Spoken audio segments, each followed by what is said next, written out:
해주십시오. 재판 5분 전입니다. 재판부 입장하고 변호사들 들어왔습니다. 그럼 사건 번호 0909 오늘의 재판 시작하겠습니다. 양지열 변호사 출석했습니까? 네, 안녕하세요. 박지훈 변호사 출석했나요? 네, 안녕하십니까? 네, 오랜만에 뵙습니다. 네? 일주일 만에. 그러니까 일주일 동안 예. 많은 일이 있었어요. 너무 많은 일이 깜짝이야. 있어서. 예. 네. 네, 순간적으로 제가 왜 순간적으로 내가 보내는 줄 알았어요? 깜짝 놀랐습니다. 네. 예. 왜 그러세요? 너무 사건 사고가 너무 많으니까요. 온갖 일들이 너무 많았어요. 네. 머리가 복작복작해요, 진짜. 벌써 일주일 전 일이 네. 몇 달 전 일 같아요.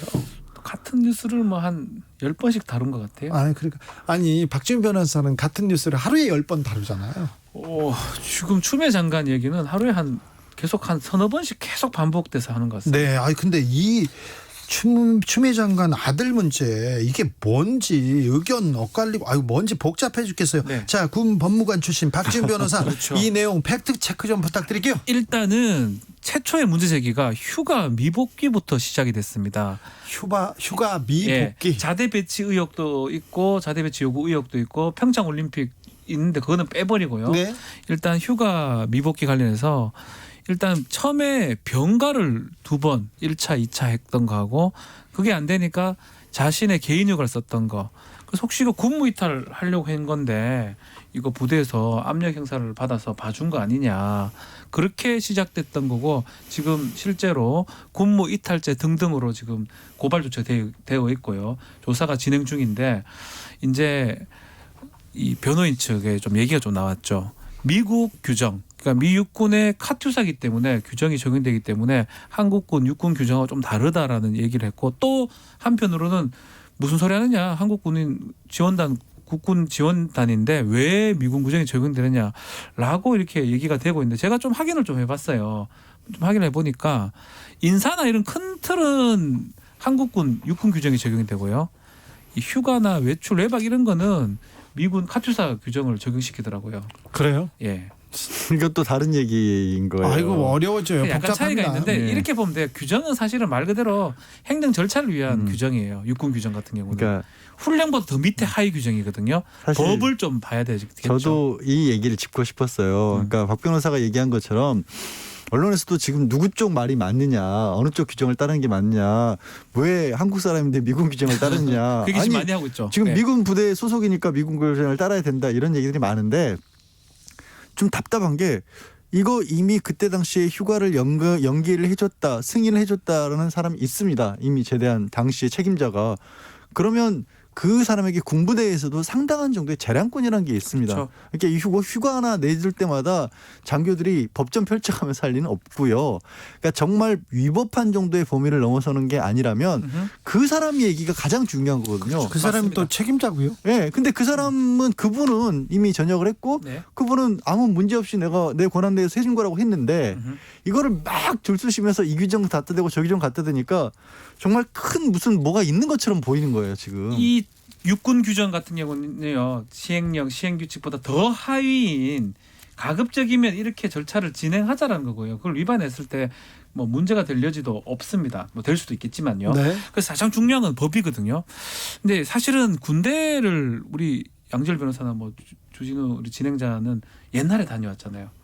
80년대. 그러니까 요즘 군대 이게- 얘기는 하지 마시고. 이게 아니 잠깐 중요한 얘기가 되면 예. 끼어들어서 얘기하자면 보는 사람마다 각자 다 다른 얘기를 하는 자기 게요. 기준으로. 네. 자기 경험을 가지고 하는 거예요. 자, 그러니까 그래서 제가 말씀을 드리겠습니다. 기준을 알려주세요. 자, 제가 2005년부터 국방부에 인권과가 신설이 됐습니다. 예. 군인의 인권을 위해 그 제가 근무를 한 적이 있습니다. 군 법무관 출신이라니까 그 중에 전문가예요. 군판사, 군검사도 했지만 네. 인권과 업무를 했는데 그때 가장 중요한 게 군인의 인권 보장을 위해서 특히 진료권, 의료를 받을 권리 이런 것도 보장시키려고 병가 같은 것들을 가급적이면 병가를 요청하면 해주는 걸로. 그래서 네. 30일 이내에 병가를 해주도록 이제 규정을 만들어놨습니다.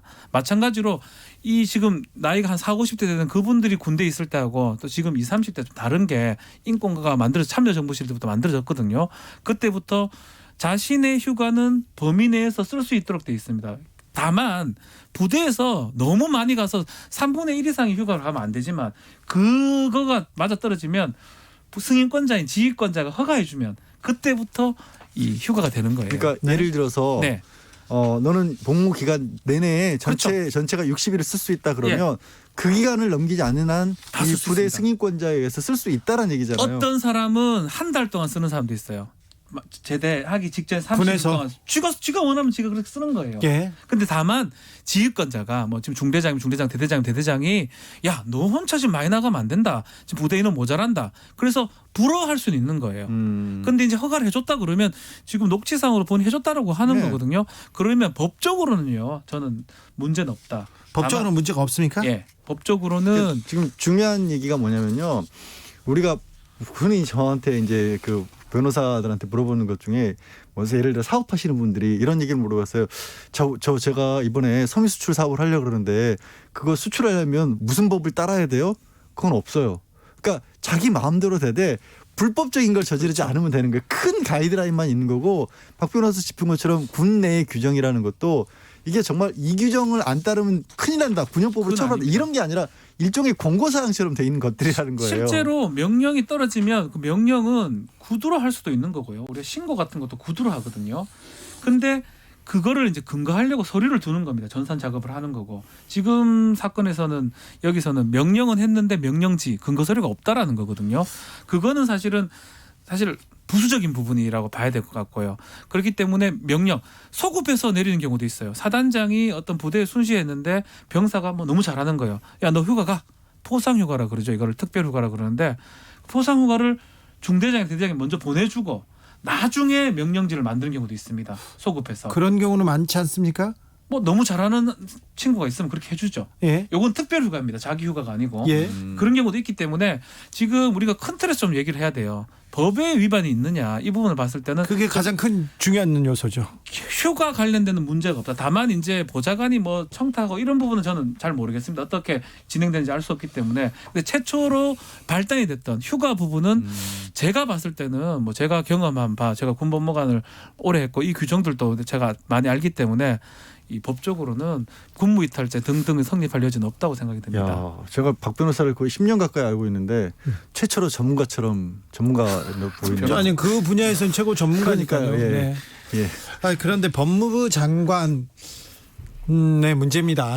법무부 장관 아들의 문제인데 이게 병역 비리 군대에 갔냐 안 갔느냐가 아니라 휴가를 며칠을 더 썼느냐 안 썼느냐 이것도 법적으로 문제가 아직은 밝혀지지 않았는데 다른 또 거기에서 의혹이 이어간다는 게 예전에 법무부 장관 있었지 않습니까? 총리도 하신 분 그분은 병역 비리 얘기는 별로 안 나왔어요. 그 두드러기로 안 갔지요. 예. 그분은 네, 그런데 예. 두드러기로 뭐 10년 동안 두드러기로 면제를 받은 사람이 4명 있었다고 홍준표 대표가 얘기하셨었는데 그 문제는 별로 문제가 안 되고 지금 법무부 장관 아들이 예전에 병역 비리가 아니라 휴가를 하루 이틀을 어떻게 갔냐 안 갔냐가 이게 문제가 되려면 중요해요. 이렇게 된 문제가 됩니다. 안 아픈데. 그렇죠. 안 아픈데 병가를 2번이나 쓰고 그것도 모자래가지고 지가 휴가 썼다. 그리고 속였다. 지휘관들하고. 그렇게 됐을 때는 이건 심각한 문제죠. 그게 아니라면 사실 문제가 안 된다고 저는 생각이 듭니다. 다른 의혹도 계속 이어지는데 네. 그 저희들은 천천히 따라가서 정리하고 가겠습니다. 다른 재판으로 좀 넘어가겠습니다. 재판이 코로나 때문에 오래 쉬어가지고 열심히 해야 됩니다. 우리 네. 재판 가봅시다. 어제 정경심 교수 공판이 열렸는데요. 중요한 증인이 왔습니다. 동양대 외국인 교수가 어이구 나는 그 조민 씨 그러니까 정경심 교수 딸을 봤다. 그리고 아들은 매일 봤다. 이런 얘기도 했어요. 네. 그러니까 정경심 교수 딸이 그 동양대 받은 표창장이 봉사상이잖아요. 네. 그러니까 봉사상이고 봉사상이 명목이 정 교수 측에서는 어떻게 얘기를 하고 있냐면 그때 당시에 이제 그 지역 학생들을 대상으로 한 영어 교양 수업 같은 것을 했고 예. 그거에 사람이 부족했기 때문에 뭐 교재를 만든다거나 다른 작업을 하는 데 있어서 본인의 딸이 직접적으로 좀 도움을 줬다.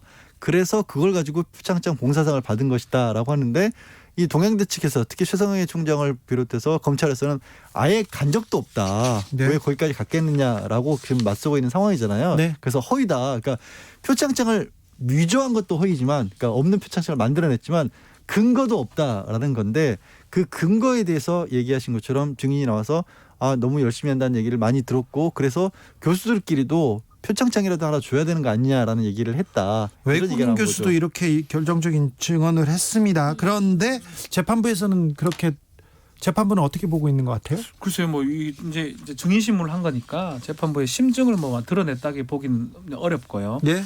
사실은 이런 문제가 가장 근원적인 얘기를 좀 드리면 조사 없이 이렇게 급하게 기소를 하다 보니까 이런 일이 자꾸 생기는 것 같아요. 지금 가장 문제가 지금 표창장도 문제지만 활동하러 왔느냐 안 왔느냐 이거까지 다 다툼이 있었거든요. 그러니까요. 이 교수의 설명에 따르면 받고 이 상도 주려고 논의가 됐고 돈이라도 줘야 되는데 돈은 못 주니까 상을 줘야 된다 이런 얘기했고 이 아이인데 그 줘야 되느냐 교수 아이를 줘야 되느냐 하니까 그래도 봉사상 정도는 줘도 되지 않느냐 이런 구체적인 지금 진술이 나왔거든요.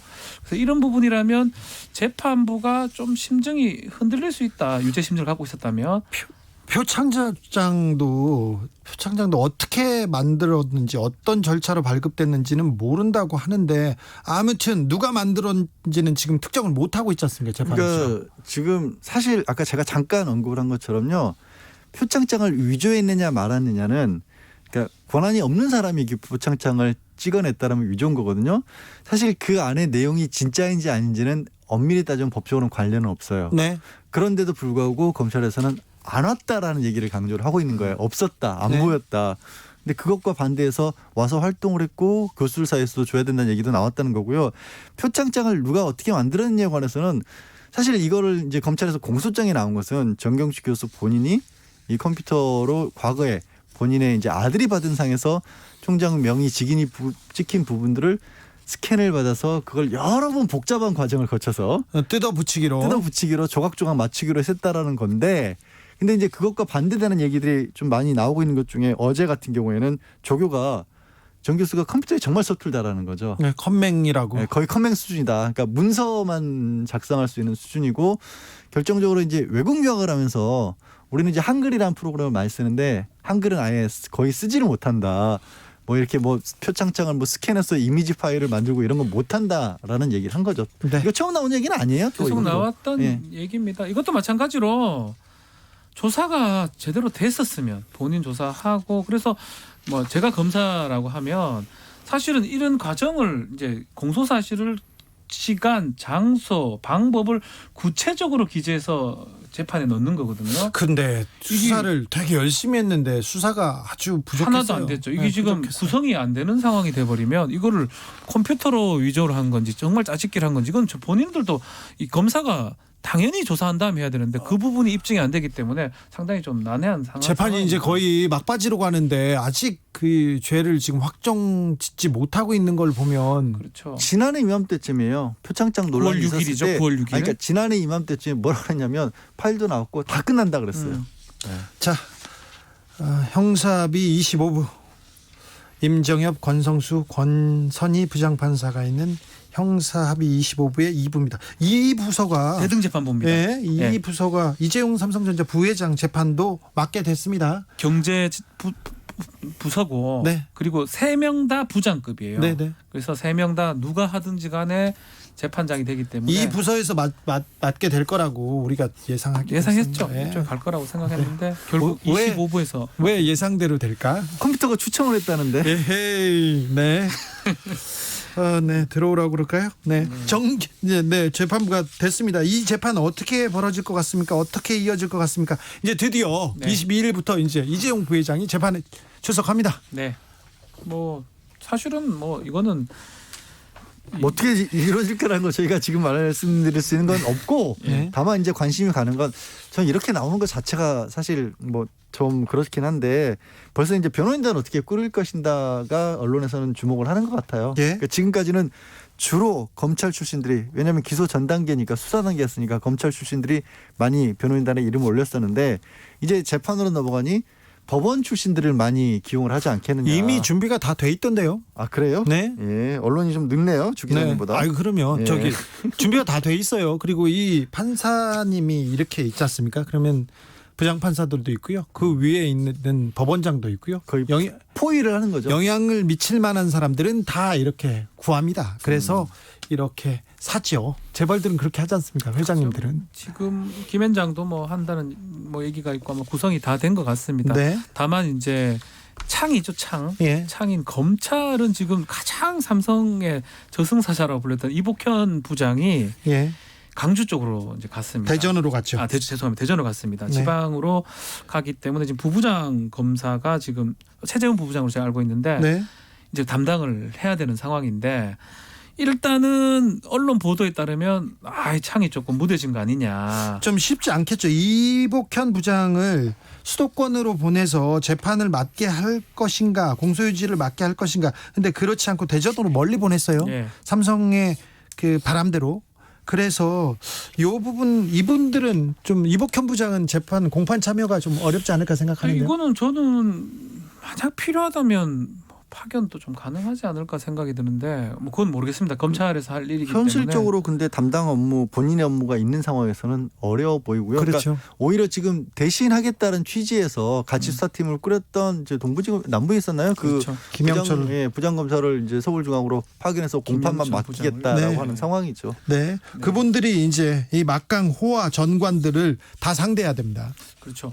사실은 근데 이것도 웃긴 거예요. 웃기다는 표현은 조금 잘못된 것 같은데 정확하게 기소가 됐으면 어떤 사람이 공소 유지하더라도 유죄가 될 게 무죄가 되고 무죄가 될 게 유죄가 되면 사실 그것도 잘못된 거잖아요. 아니죠. 잘못됐다는 기소가 잘 됐다면 뭐 변호사 역할이라는 게 분명히 있긴 하지만 그런 걸 봤을 때 참 좀 이렇게 삼성한테는 좀 참 뭔가 다 적용이 좀 달라진다는 생각도 좀 들기도 하네요. 좀 유리하게 간다 이렇게 처음부터 상황이. 삼성의 기세가 좀 예사롭지 않습니다.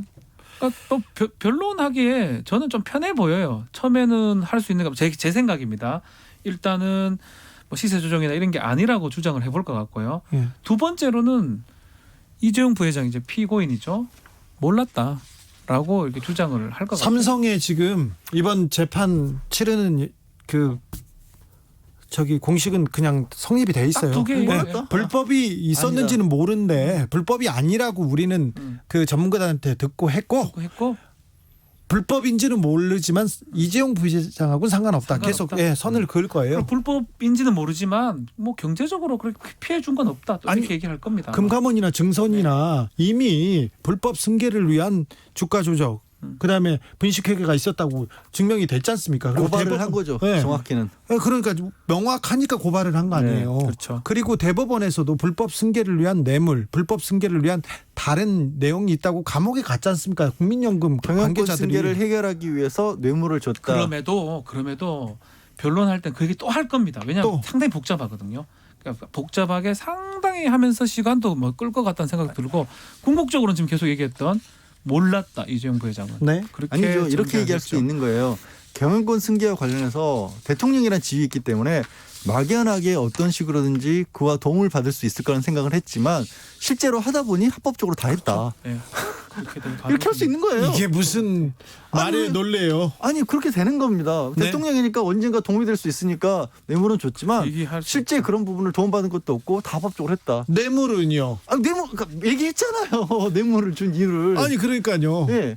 아까 대통령이니까 포괄적 지위가 있으니까 아니 언제 대법원에서 네. 불법 성계 아니요. 경영권 승계라고 하는 현안이 있다라고 했지 그게 불법이란 얘기는 안 했어요. 경영권 승계 때문에 뇌물을 준 거잖아요. 경영권 승계가 있으니까 대통령이니까 언젠가 무슨 일이 생기면 도움을 받을 수 있겠거니 해서 뇌물을 줬을지 모르지만 줬지만 도움을 안 받았다. 자 재판에서 계속 이런 주장이 왔다 갔다 그렇죠. 할 그래서 겁니다. 시간 끌 겁니다. 계속 재판에서 이걸 가지고 몇 년이 지나갈 수도 있어요. 그죠? 3년 예상합니다. 네, 5년 예상합니다. 네. 네. 재판 5분 전 양지열 변호사, 박지훈 변호사 함께했습니다. 오늘도 감사했습니다. 네, 고맙습니다. 하이드님이 KTX 타면 1시간 20분이면 올라옵니다 얘기했는데 이거 이복현 부장 얘기하는가 봅니다. 김용찬님은 지금 한강 주변으로 무지개 너무 예뻐요. 희망을 봅니다. 네, 하늘 보시고 무지개 보고 희망을 아름다움을 생각해 보자고요. 스티비 원더의 Don't you worry about a thing.